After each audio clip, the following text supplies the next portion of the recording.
NBR চেয়ারম্যানের পদত্যাগ ছাড়া আলোচনায় বসবেন না কর্মকর্তারা।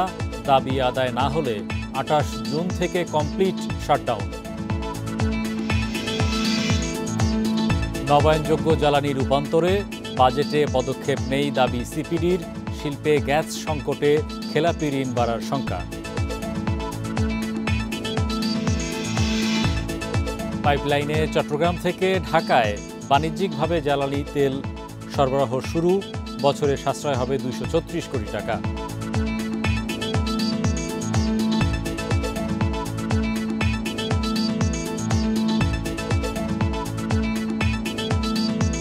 আমন্ত্রণ অর্থনীতি সারাদিনে আপনাদের সাথে আছি আমি হরি সাহা। শুনছিলেন শিরোনাম, এবার জানাবো বিস্তারিত।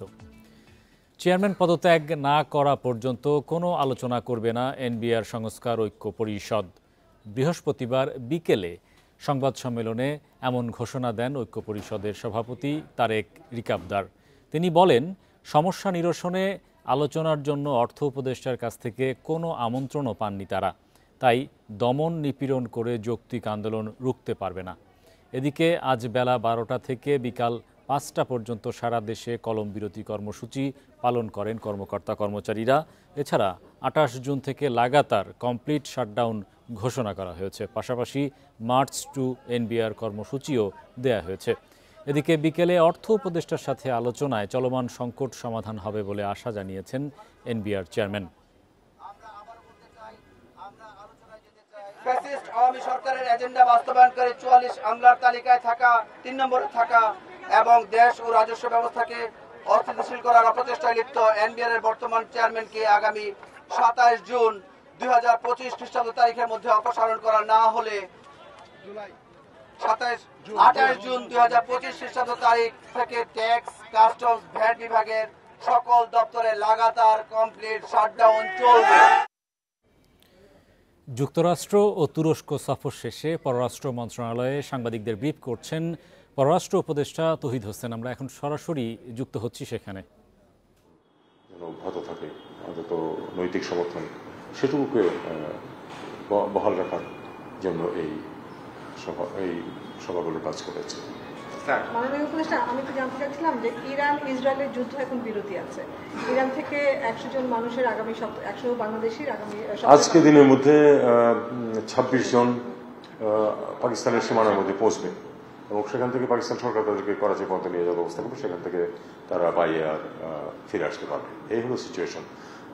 টার্কির মাধ্যমে কিছু করা যাবে কিনা আমরা সেটাও চিন্তা করছি। তবে যেহেতু এখন যুদ্ধবিরতি চলছে এবং মনে হচ্ছে না যে ঝট করে আবার শুরু হবে, কাজেই যারা আমি অন্তত ১-২ জনের কথা জানি যাদের ব্যাপারে বিকল্প ব্যবস্থা করা হচ্ছিল তারা নিজে থেকে এখন বলেছে তারা আসতে চায় না। ইনফ্যাক্ট যখন যুদ্ধ চলছিল তখনও কিন্তু আমাদের মিশন অনেকের সাথে যোগাযোগ করছে যারা একটু দূরে ছিল, তারা আগ্রহী ছিল না আসতে, কারণ তাদের এখানে যে প্রশ্ন আছে এবং দেখেছে তারা যেহেতু বিপদ নেই কাজে তারা আসতে চায়নি। আমার মনে হয় এটা নিয়ে আর তেমন কোনো সমস্যা হবে না। যদি অল্প কিছু মানুষ আরও আসতে চায় সেটা জন্য অ্যারেঞ্জমেন্ট করার মতো ব্যবস্থা আমাদের আছে। চীন এবং পাকিস্তানের সঙ্গে কি আমরা নতুন কোনো যোগ করছি কিনা এটি নিয়ে পররাষ্ট্র মন্ত্রণালয় একটা বিজ্ঞপ্তি দিয়েছে। সেই বিজ্ঞপ্তি, চীনের বিজ্ঞপ্তি, পাকিস্তানের বিজ্ঞপ্তি, তিনটার ভাষা ৩ রকম, এটা একটু ক্লিয়ার হতে চাই। দ্বিতীয়ত হচ্ছে ব্রিটেন সফরের মাননীয় প্রধান। এবার এনবিআর কর্মকর্তাদের আন্দোলনের সবশেষ খবরাখবর জানাতে রাজস্ব ভবন এলাকা থেকে আমাদের সঙ্গে যুক্ত হচ্ছেন সহকর্মী তৌহিদ রানা।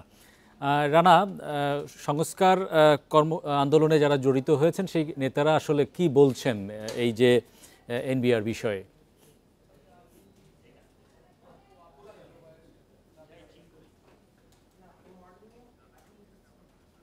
রানা, এনবিআর সংস্কার ঐক্য পরিষদ যে দাবিতে আন্দোলন করছে তার সর্বশেষ খবরাখবর আপনার কাছে কি রয়েছে?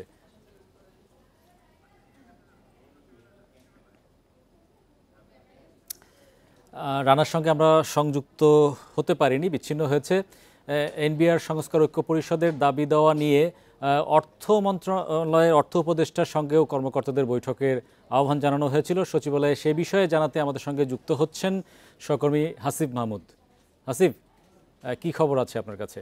সবশেষ কি বলেছেন অর্থ উপদেষ্টা? কিছু আপনাদের সঙ্গে শেয়ার করেছেন কিনা?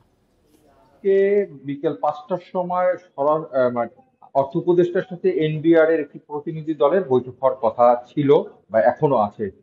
এখন বেলা 5:30টার কিছুটা বেশি সময় এনবিআর এর পক্ষ থেকে কেউ এখন পর্যন্ত আসেনি।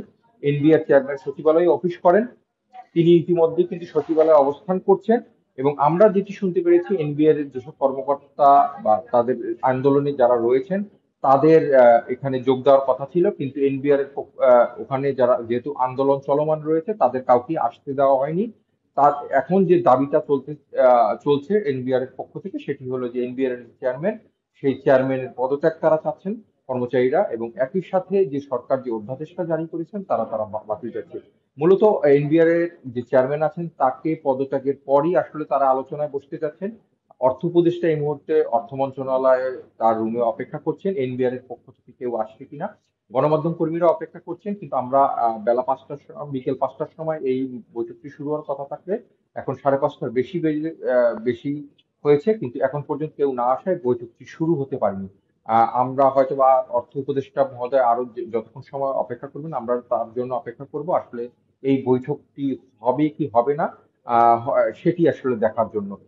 তবে কিছুক্ষণ আগে আমরা অর্থ সচিবের সাথে কথা বলেছিলাম, উনি আশা প্রকাশ করছেন যে হয়তো বা একটি প্রতিনিধি দল কিছুক্ষণের মধ্যেই ওখান থেকে আসবেন, আসলে হয়তো ওনারা বৈঠকটি করবেন এবং চলমান যে সংকটটি চলছে সেটি হয়তো বা নিরসন হবে। ইতিমধ্যে কিন্তু এনবিআর এর পক্ষ থেকে মার্চ ফর ঢাকা একটি কর্মসূচি দেওয়া হয়েছে বলে আমরা শুনেছি, যে শনিবার দিন সারা দেশের যারা এনবিআর এর কর্মকর্তা কর্মচারীরা রয়েছেন তারা ঢাকা চলে আসবেন, এরকম একটি কর্মসূচির কথাও কিন্তু আমরা শুনতে পাচ্ছি। সেক্ষেত্রে এই চলমান সংকট নিরসনে এই বৈঠকটি হলে হয়তো বা একটি সমস্যার সমাধানের কিছুটা পথ এগিয়ে যেত। ধন্যবাদ হাসিব। আমি এবারে একটু যুক্ত হতে চাই, রাজস্ব ভবনে রয়েছেন আমাদের সহকর্মী তৌহিদ রানা। রানা, হাসিব মাহমুদ শাহ যেমন বলছিলেন যে এখনো পর্যন্ত কিন্তু অর্থ উপদেষ্টার কার্যালয়ে আন্দোলনরত কর্মীদের কোনো প্রতিনিধি সেখানে উপস্থিত হয়নি। আপনি কোনো খবর পেয়েছেন কিনা যে আন্দোলনকারীরা তারা কোনো প্রতিনিধি দল সচিবালয়ে অর্থ উপদেষ্টার সঙ্গে সাক্ষাতে পাঠাবেন কিনা? এনবিআরের যে রাজস্ব বোর্ডটি আছে সেখানে সকাল থেকে যে উদ্ভূত পরিস্থিতি তৈরি হয়েছে, আমি সেটি যদি বলি, দুপুর 12টা থেকে মূলত এখানে যারা এনবিআর সংস্কার ঐক্য পরিষদের ব্যানারে আন্দোলন করে আসছেন গত কয়েকদিন ধরে, তাদেরকে কিন্তু এখানে বিশেষ করে আশপাশের যে কর অঞ্চলগুলি আছে তাদেরকে কিন্তু এখানে প্রবেশ করতে দেওয়া হয়নি। আইনশৃঙ্খলা বাহিনীর ব্যাপক উপস্থিতি কিন্তু দুপুর 12টার পর থেকে শুরু হয়েছিল, যেহেতু কর্মসূচি ছিল দুপুর 12টা থেকে বিকেল 5টা পর্যন্ত। সেই কর্মসূচিকে ঘিরে কিন্তু সারা ঢাকা সহ এবং আশপাশের যে কর অঞ্চল এবং এনবিআর কর্মকর্তা কর্মচারীরা আছেন তারা কিন্তু এখানে জড়ো হয়েছিলেন, এবং এর পরপরই কিন্তু পুলিশ সেখানে এনবিআর প্রধান ফটকটি সেটি কিন্তু লাগিয়ে দেয়। এতে করে একটি উৎকণ্ঠা এবং একটি অস্থিরতা কিন্তু তৈরি হয়। গেট লাগিয়ে দেওয়ার পরেই কিন্তু বিশেষ করে যারা এসেছেন বাইরে থেকে তাদেরকে এখানে এনবিআরে প্রবেশ করতে দেওয়া হয়নি। আর সকাল 9টা থেকে যারা এনবিআরের কর্মকর্তা কর্মচারীরা সেখানে কাজ করতে এসেছিলেন সকাল থেকে, তারাও কিন্তু আর বের হতে পারেনি। ফলে একটি উত্তেজনা বিরাজ করেছিল দিনব্যাপী, এবং পাশাপাশি যে সকল কর্মকর্তা কর্মচারীরা বাইরে ছিলেন তারা সারা দিনব্যাপী আজকে এখানে অবস্থান করেছিলেন। 4:30টায় তারা ব্রিফিং করেছেন। সেখানে ব্রিফিংয়ে আপনি জানেন যে তারা যেমনটা জানিয়েছে, এনবিআরের চেয়ারম্যানের পদত্যাগ না হওয়া পর্যন্ত তারা এই আন্দোলন চালিয়ে যাবেন, এবং তারা হচ্ছে বিশেষ করে যেই কর্মসূচিটা দিয়েছে সেখানে হচ্ছে মার্চ টু ঢাকা এনবিআর, এবং এনবিআর সারা দেশ থেকে এনবিআরের যত কর্মকর্তা কর্মচারী আছেন তারা এনবিআরে এসে এখানে তারা এই কর্মসূচি পালন করবেন, এবং সারা দেশে সকল ধরনের রাজস্ব কার্যক্রম, বিশেষ করে কর, ভ্যাট এবং শুল্কের যে কার্যক্রম আছে সকল ধরনের কার্যক্রম কিন্তু বন্ধ থাকবে, এবং সেই ঘোষণা কিন্তু এনবিআরের সংস্কার ঐক্য পরিষদ দিয়েছে। সর্বশেষ যখন 5:30 যখন বাজে, ঠিক তখনই কিন্তু এনবিআরের এখানে ব্যাপক সেনাবাহিনীর উপস্থিতি লক্ষ্য করা গেছে, এবং পুলিশের পাশাপাশি র্যাব, বিজিবি এবং সেনাবাহিনী তাদেরকে বিশেষ করে এখানে যারা ঊর্ধ্বতন কর্মকর্তা কর্মচারীরা আজকে সকাল থেকে অফিস করেছেন তাদেরকে অনেকটা রেস্কিউ করে পরবর্তীতে ঠিক 5:30টার দিকে এখান থেকে নিয়ে যান এনবিআরের কর্মকর্তা কর্মচারীদেরকে পুলিশ সহায়তায়। যেহেতু এনবিআরের সংস্কার আন্দোলন যারা নেতৃত্ব দিচ্ছেন তাদেরকে আমরা এখনও পর্যন্ত আমরা বিশেষ করে এনবিআরের যে ভেতরে যে প্রধান ফটকটি আছেন সেখানে নেতৃবৃন্দ এবং আশপাশে বেশ কিছু কর্মকর্তা কর্মচারীদেরকে এখনও দেখছি এবং তারা এখানে ভেতরে স্লোগান দিচ্ছেন তাদের দাবি নিয়ে, অর্থাৎ তারা কিন্তু এখনও এখানে অবস্থান করছেন। ফলে একটি উত্তেজনাকর পরিস্থিতি কিন্তু এখনও বিরাজ করছে। ব্যাপক পুলিশের উপস্থিতি বাড়ানো হয়েছে, পাশাপাশি র্যাব, বিজিবির উপস্থিতি, এবং কিছুক্ষণের আগে আমরা দেখেছি কয়েক প্লাটুন আর্মির সদস্যরাও তারা এসেছেন। ফলে একটি উত্তেজনাকর পরিস্থিতি এখন পর্যন্ত এনবিআরে বিরাজ করছে। যদিও অফিসের যে সময়টা নির্ধারিত সেটি শেষ হয়ে গেছে, তারপরেও এখানে এনবিআরের কর্মকর্তা কর্মচারীরা তারা কিন্তু আছেন। তাদের আন্দোলনের যে সময় বিকাল 5টা পর্যন্ত, সেই সময়টিও আসলে পার হয়েছে। তো এখনও তারা আছে এবং আইনশৃঙ্খলা বাহিনীর ব্যাপক উপস্থিতি আছে। তো যদি কোনো ধরনের উদ্ভূত পরিস্থিতি তৈরি হয় তাহলে আমরা পরবর্তী সংবাদে আমরা আবার বিস্তারিত জানাতে পারব। ধন্যবাদ রানা। এনবিআর চেয়ারম্যানের অপসারণ ও এনবিআরকে দুটি স্বতন্ত্র বিভাগে বাস্তবায়নের দাবিতে চট্টগ্রামেও কর্মবিরতি পালন করছেন কর্মকর্তা কর্মচারীরা। এনবিআর সংস্কারের জন্য ঐক্য পরিষদের ডাকা কর্মসূচির অংশ হিসেবে এ কর্মসূচি পালিত হচ্ছে। দুপুর 12টা থেকে শুরু হয়ে এই কর্মসূচি চলবে বিকেল 5টা পর্যন্ত। সিএনএফ এজেন্টস অ্যাসোসিয়েশনের সভাপতি সাইফুল আলম জানান, কলম বিরতির কারণে বন্দরে জট পরিস্থিতির তৈরির আশঙ্কা হয়েছে। এতে আমদানিকারকদের পণ্য খালাসে দেরি হওয়ায় জরিমানা বাড়ছে। এছাড়া রপ্তানিকারকদের রপ্তানি বিলম্বিত হওয়ারও শঙ্কা তৈরি হচ্ছে। এদিকে 6 দফা দাবি আদায়ে কলম বিরতির জেরে স্বাভাবিক সময়ের তুলনায় অনেকটাই নিরিবিলি কাস্টমস এলাকা।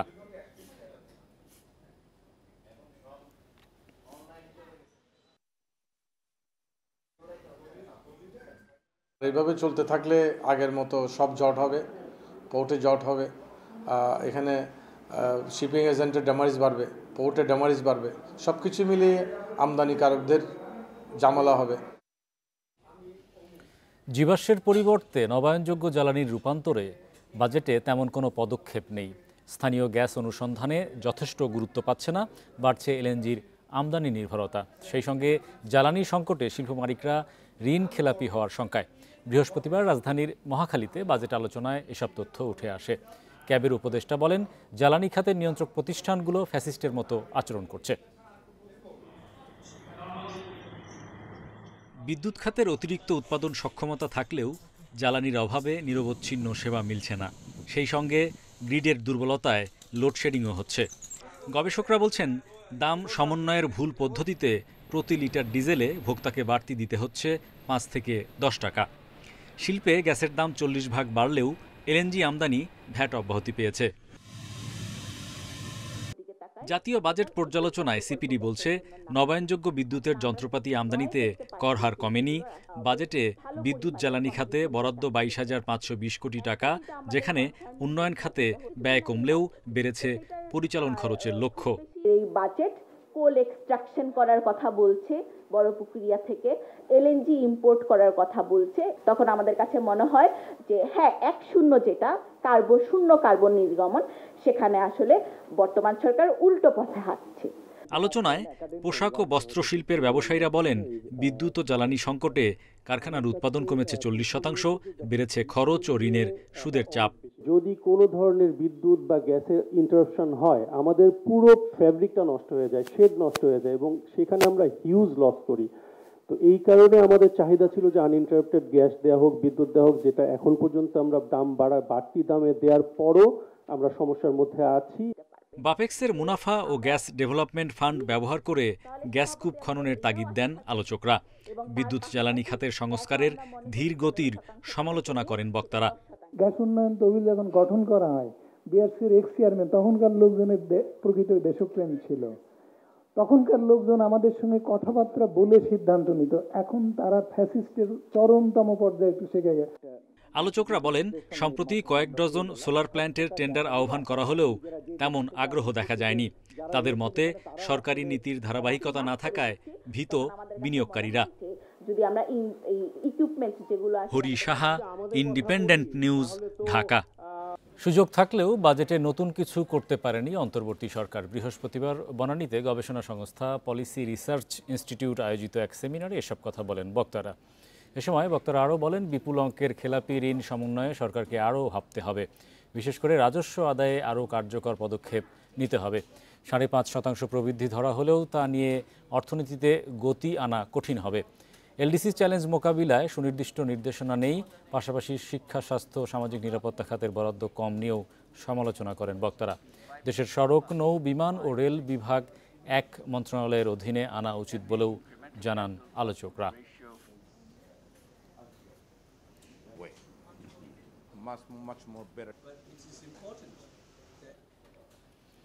সার্কভুক্ত দেশগুলো পারস্পরিক সহযোগিতার মাধ্যমে এগিয়ে এলে আরও বেশি মানুষ আর্থিক অন্তর্ভুক্তির আওতায় আসবে বলে মন্তব্য করেছেন বাংলাদেশ ব্যাংকের governor doctor Ahsan H Mansur.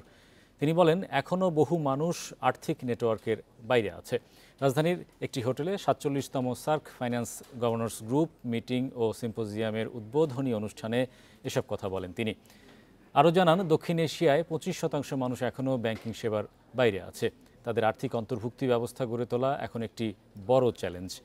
তিনি বলেন, দক্ষিণ এশিয়ার দেশগুলো বিভিন্নভাবে এগিয়ে যাচ্ছে, তবে নিজেদের তথ্য ও জ্ঞান কাজে লাগাতে হবে, যার মাধ্যমে প্রতিটি দেশের অর্থনৈতিক প্রবৃদ্ধি ও সমৃদ্ধি উন্নতি হবে বলেও জানান গভর্নর। ডিজিটাল ব্যাংকিংয়ের বিভিন্ন পদ্ধতি সম্পর্কে জানার মাধ্যমে আমরা আরও বেশি অন্তর্ভুক্তিমূলক অর্থনৈতিক সমাজ গড়ে তুলতে সক্ষম হবে বলেও জানান বাংলাদেশ ব্যাংকের গভর্নর।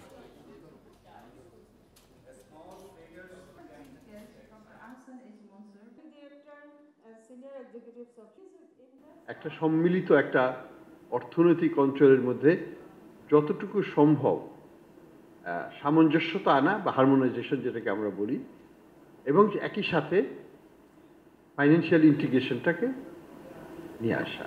আমরা চেষ্টা করছি যে আমাদের মধ্যে এই বিভিন্ন সেন্ট্রাল ব্যাংকের মধ্যে একটা সমন্বয় করা, এক্সচেঞ্জ করা।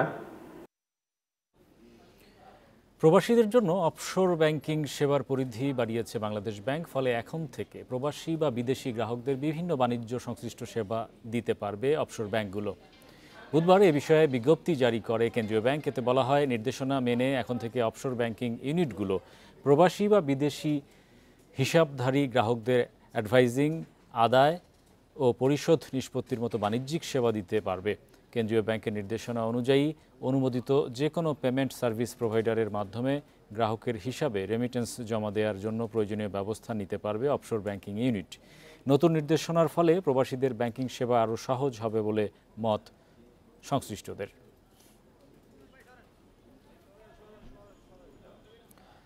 ইনটেক্স বাংলাদেশের 16তম আসর উদ্বোধন হয়েছে বৃহস্পতিবার। পোশাক খাতের বিশ্বব্যাপী ক্রেতা সরবরাহ এবং উৎপাদনকারীদের অন্যতম এ আয়োজন শুরু হয়েছে আন্তর্জাতিক কনভেনশন সিটি বসুন্ধরায়। 3 দিনব্যাপী এই টেক্সটাইল সোর্সিং শোতে 10টিরও বেশি দেশের 125টি কোম্পানি অংশ নেবে। উদ্বোধনী অনুষ্ঠানে প্রধান অতিথি ছিলেন বাণিজ্য সচিব মাহবুবুর রহমান। এছাড়াও বিজিএমইএ, বিকেএমইএ সহ বিভিন্ন বাণিজ্য সংস্থার নেতৃবৃন্দ অংশ নেন অনুষ্ঠানে। বক্তারা বলেন, পোশাক খাতে ক্রমবর্ধমান চাহিদা মেটানোর পাশাপাশি টেকসই উদ্ভাবন ও নতুন বাজার খুঁজতে হবে। বিশ্বের দ্বিতীয় বৃহত্তম পোশাক রপ্তানিকারক হিসেবে এ ধরনের আয়োজন আরও বাড়ানোর তাগিদ দেন তারা। ব্যবসায়ীরা বলেন, 2026 সালের মধ্যে তৈরি পোশাক রপ্তানি $56 বিলিয়ন ছাড়িয়ে যাওয়ার লক্ষ্যে কাজ করছে ইনটেক্স। সপ্তাহের শেষ কার্যদিবসে ইতিবাচক দেশের 2 শেয়ার বাজার। বৃহস্পতিবার ডিএসইর প্রধান সূচক বেড়েছে 65.19 পয়েন্ট। আগের দিনের চেয়ে লেনদেন বেড়েছে 65 কোটি টাকার বেশি। শেয়ার দর বেড়েছে প্রায় 74 ভাগ প্রতিষ্ঠানের। এদিকে চট্টগ্রাম স্টক এক্সচেঞ্জের সার্বিক সূচক বেড়েছে 165.50 পয়েন্ট। বৃহস্পতিবার দিনের শুরু থেকেই ইতিবাচক ছিল ঢাকার শেয়ার বাজার। প্রথম 30 মিনিটে প্রধান সূচক বাড়ে প্রায় 26 পয়েন্ট। বেলা বাড়ার সঙ্গে সঙ্গে চলতে থাকে সূচকের উত্থান পতন। তবে দিন শেষে ডিএসইএক্স সূচক 65.19 পয়েন্ট বেড়ে অবস্থান করছে 4832 পয়েন্টে। সূচকের সঙ্গে ডিএসইতে বেড়েছে লেনদেনের পরিমাণও। আজ মোট লেনদেন হয় 478 কোটি 68 লাখ টাকা। আগের দিনের চেয়ে লেনদেন বেড়েছে প্রায় 65 কোটি 46 লাখ টাকা। হাত বদলে অংশ নেওয়া 398টি কোম্পানি ও মিউচুয়াল ফান্ডের মধ্যে দর বেড়েছে 298টি প্রতিষ্ঠানের শেয়ারের, কমেছে 46টি এবং অপরিবর্তিত 54টি প্রতিষ্ঠানের শেয়ার দর। সবচেয়ে বেশি লেনদেন হওয়া প্রতিষ্ঠানের তালিকায় প্রথম সিপাল বিচ রিসোর্ট, দ্বিতীয় স্কয়ার ফার্মাসিউটিক্যালস, তৃতীয় অবস্থানে ব্র্যাক ব্যাংক। শতাংশের দিক থেকে দরবৃদ্ধির তালিকায় প্রথম ড্রাগন সোয়েটার অ্যান্ড স্পিনিং, দ্বিতীয় এসকে ট্রিমস অ্যান্ড ইন্ডাস্ট্রি, তৃতীয় অবস্থানে লিগ্যাসি ফুটওয়্যার। অন্যদিকে চট্টগ্রাম স্টক এক্সচেঞ্জে সার্বিক সূচক 165.50 পয়েন্ট বেড়ে অবস্থান করছে 13,400 পয়েন্টে। লেনদেন 60 কোটি 90 লাখ টাকার share. Mehedi Hasan, independent news. এই ছিল আজকের অর্থনীতি সারাদিনে। আমন্ত্রণ জানাচ্ছি আমাদের পরের আয়োজনে।